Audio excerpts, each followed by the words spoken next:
Bismillahirrahmanirrahim. Assalamualaikum warahmatullahi taala wabarakatuh. Kepada penonton-penonton, saya perkenalkan diri saya Ahmad Faizul bin Abdul Rashid, Timbalan Pengarah Pencegahan SPRM Negeri Melaka. Saya mengucapkan terima kasih kepada pihak Purusdia kerana menjemput saya untuk memberikan sedikit pencerahan melalui segmen Cakna Sejahtera, kerjasama strategik di antara SPRM, KUIM dan juga ISPIM. So hari ini saya diminta untuk berkongsi pengalaman, pengetahuan berkaitan dengan satu akta yang kalau ikut yang diwartakan sudah lama, tahun 2001, iaitu Akta Pencegahan Pengubahan Wang Haram 2001 Akta 613, ataupun nama dia sekarang telah ditambah baik kepada Akta Pencegahan Pengubahan Wang Haram, Pencegahan Pembiayaan Keganasan dan Hasil daripada Aktiviti Haram 2001. So sebelum kita mengetahui ataupun kita pergi jauh ke dalam kepada perbincangan akta ini, Akta AMLA yang kita panggil AMLA ini, mungkin saya ingin bagi tahu sedikit latar belakang ataupun bagaimana objektif ataupun fokus akta ini. So untuk makluman sidang penonton, akta ini sebenarnya bermula daripada kesalahan ataupun kegiatan jenayah bersindiket yang berlaku pada awal tahun 1920-an di luar negara, di Amerika Syarikat. Pada waktu itu saya yakin penonton pernah mendengar kita panggil penjenayah besar yang bernama Al Capone pada tahun 1920-an ke 30-an. Pada waktu itu penjenayah pada waktu itu bijak untuk mengalihkan harta-harta haram yang telah diterima oleh mereka yang dapat daripada hasil haram, mereka tukarkan kepada satu kegiatan yang dikatakan nampak halal.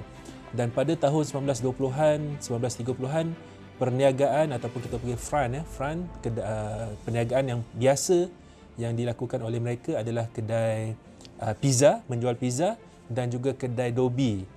So daripada kedai kedai dobi itulah timbulnya perkataan dirty money ataupun untuk membersihkan wang haram tu. Di situ itu sejarah dia pada 1920-an, 30-an. Dan sejarah Akta AMLA ni di negara kita bermula pada tahun 2001, Akta 613, di mana kesalahan di bawah AMLA ni dia lebih menjurus untuk membantu kepada kesalahan-kesalahan seksyen yang ada di dalam yang telah dikuatkuasakan dalam negara kita. So dalam konteks SPRM, AMLA ni digunakan untuk membantu seksyen kesalahan di bawah Akta SPRM 2009, di mana dia sebagai senjata tambahan kepada pegawai-pegawai SPRM untuk bila melaksanakan ataupun ingin membuat sebarang cadangan pertuduhan dengan pihak Jabatan Peguam Negara untuk dibawa ke mahkamah. Okey. Mungkin melalui segmen ini saya tak boleh nak jelaskan secara penuh, secara panjang, tetapi saya bagi gambaran yang mudah kepada sidang penonton. Okey. Apabila pegawai SPRM melaksanakan tugasan, apabila kita mendapat aduan, selalunya kesalahan seksyen asas di dalam Akta SPRM adalah seksyen 16, 17, 18 dan 23.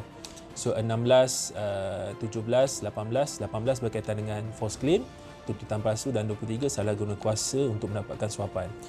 So apabila kita mendapat aduan ataupun maklumat berkaitan dengan seksyen asas ni, contoh Mr. A dikatakan meminta rasuah sebanyak RM1,000.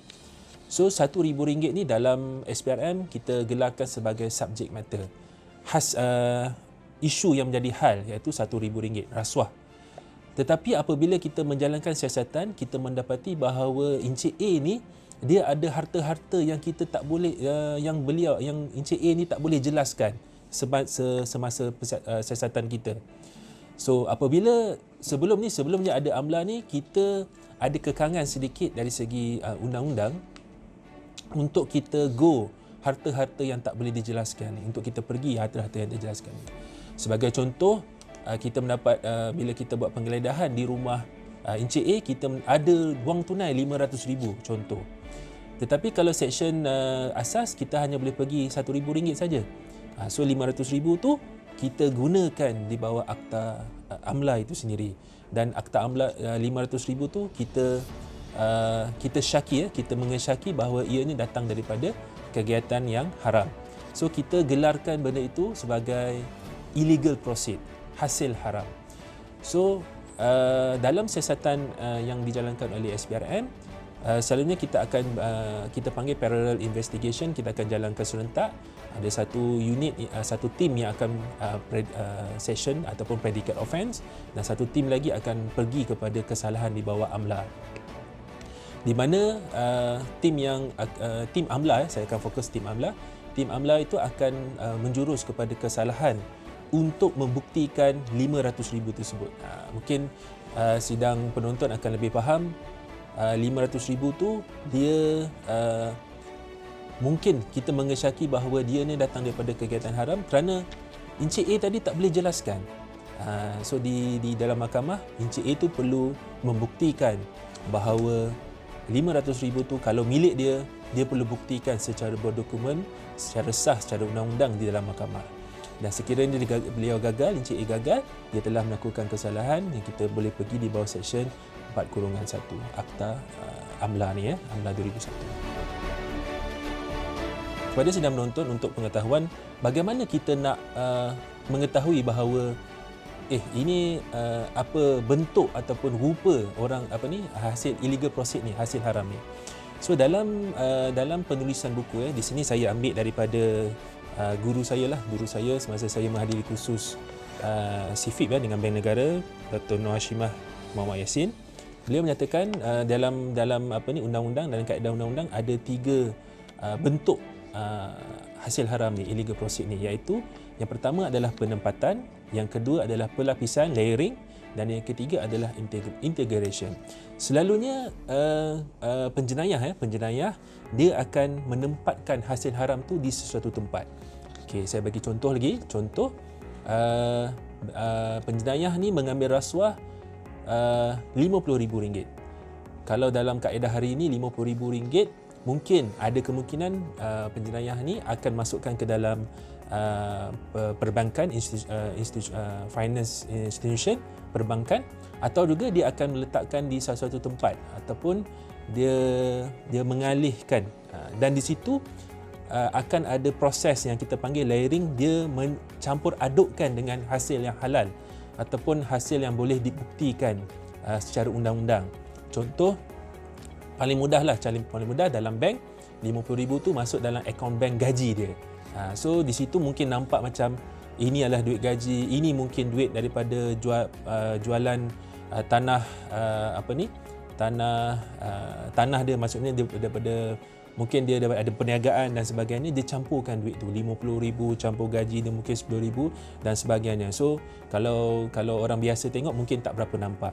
Dan seterusnya dia akan dia akan diserap dalam sistem kewangan dan juga dalam ekonomi, di mana dia akan membelanjakan duit tu pula. Mungkin daripada duit dalam akaun tu tadi, dia akan membeli rumah, akan membeli kereta, akan membeli harta-harta yang seolah-olah dia membelanjakan duit tu. Itu yang dalam contoh yang mudah. Kalau contoh yang lebih kompleks sikit, di mana dia macam tadi yang contoh saya kata zaman tahun 20-an 30-an, di mana dia memulakan perniagaan yang mungkin dia tak risaukan keuntungan dia. Kadang-kadang kita akan terfikir, kedai ni boleh untung ke tak?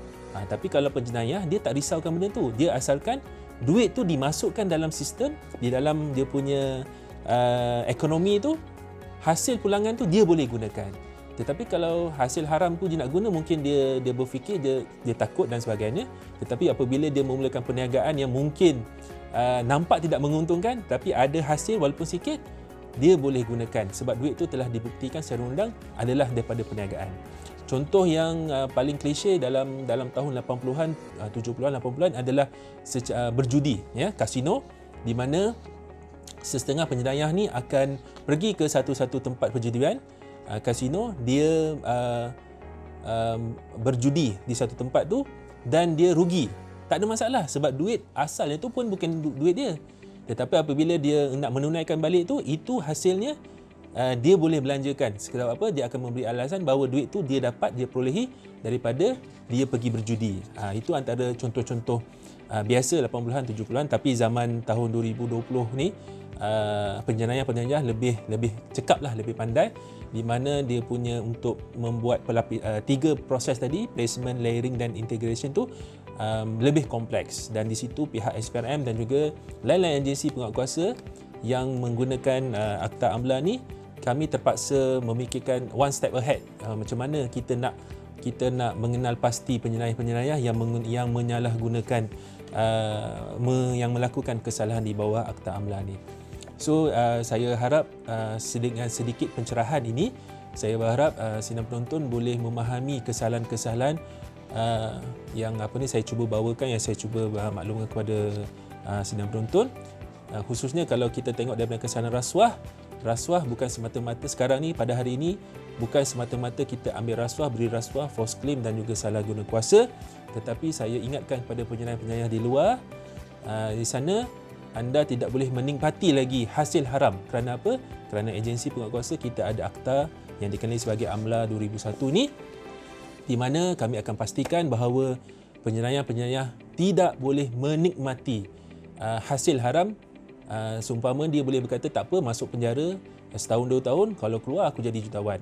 Dah tak ada lagi lah fikiran macam tu. Sebab apa? Bila kita menggunakan Amla, kita akan lucut hak semua apa-apa harta yang penjenayah-penjenayah ini tidak boleh buktikan secara sah di mahkamah lah. Di mahkamah kita akan ambil kerajaan, di mana hasilnya akan dimasukkan ke dalam hasil kerajaan. So kalau sekiranya ada benda ni, pencerahan saya ini akan dikongsikan di dalam Facebook KUIM. Sekiranya ada apa-apa persoalan ataupun apa-apa pertanyaan yang berbangkit, mungkin pihak boleh masukkan ke dalam box mesej untuk kita berkongsi. Pihak SPRM kita boleh menjawab soalan sekiranya ada pertanyaan daripada pihak sidang penonton. So akhir sekali, saya di pihak SPRM Negeri Melaka mengucapkan sekali lagi terima kasih kepada Cak Nas Sejahtera kerana memberi peluang kepada SPRM Melaka untuk kita berkongsi sedikit ilmu pada hari ini. Dan juga sekiranya tuan-puan ada maklumat, ada aduan yang hendak disampaikan, bolehlah datang ke pejabat SPRM Negeri Melaka di Ailai Perdana, dan juga menghubungi di talian 06 289 6000, ataupun sekarang zaman yang lebih canggih sekarang ni, boleh saja melayari Facebook SPRM Melaka untuk menyampaikan apa-apa aduan dan juga maklumat. Saya sudahi dengan wabillahi taufiq wal hidayah. Wassalamualaikum warahmatullahi taala wabarakatuh.